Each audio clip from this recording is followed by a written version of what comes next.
అయితే అసలు యాక్చువల్గా దీనికి సంబంధించినటువంటి పూర్తి వివరాలు ప్రత్యేకంగా శనార్థికే పేపరు అంటే పూర్తి స్థాయిలో అందించేటువంటి ప్రయత్నం చేసింది. అన్ని పేపర్లు కూడా కొంతవరకు కవర్ చేసినప్పటికీ శనార్థిలో పూర్తి స్థాయిలో దీనిపైన అందించింది. అర్ధరాత్రి మెరుపుడు దాడులు, పాక్పై విరుచుకుపడ్డ భారత్, 9 స్థావరాలే టార్గెట్గా అటాక్స్, ఆర్మీ, నేవీ, వాయుసేన సమన్వయంతో దాడులు చేసింది. త్రివిధ దళాలు దాడులకు ఆపరేషన్ సింధూర్గా నామకరణం. భారత్ ఎక్కడ పాక్ సైనిక స్థావరాలను లక్ష్యంగా చేసుకోలేదన్న రక్షణ శాఖ. ఇక పీఓకే పంజాబ్లోని పలు ఉగ్ర శిబిరాలపైనే దాడులు చేసినట్లుగా వెల్లడించింది ఆర్మీ. ఇక ఇండియా దాడులపై పాక్ మండిపాటు, గట్టి బదులిస్తామన్న దేశ ప్రధాని షెహబాజ్ అని చెప్పేసి అంటా ఉన్నారు. ఏమిస్తావురా బాబు.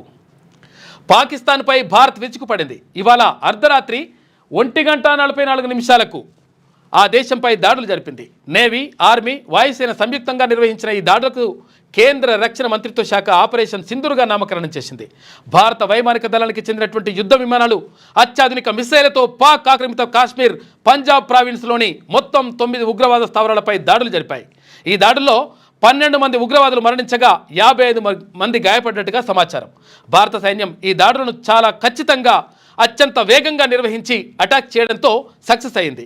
ఇక పీఓకేలోని కోట్లీ, తర్వాత ముజఫరాబాద్, భావల్పూర్, తర్వాత మరిడ్కే వంటి ప్రాంతాలే టార్గెట్గా అటాక్స్ కొనసాగాయి.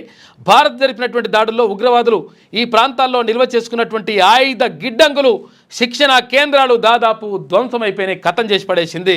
ఇగో ఇట్లా జరిగినాయి. వేసి గుంజుతే ఒక్కొక్కడు ఇంకో ఇట్లా అయిపోయింది కథ. క్యూ న్యూస్లో పనిచేయటకు వీడియో ఎడిటింగ్ మరియు SEOలో అనుభవం గల జూనియర్ ఎడిటర్స్ కావాలను. సంప్రదించవలసిన నెంబర్ 8688926084.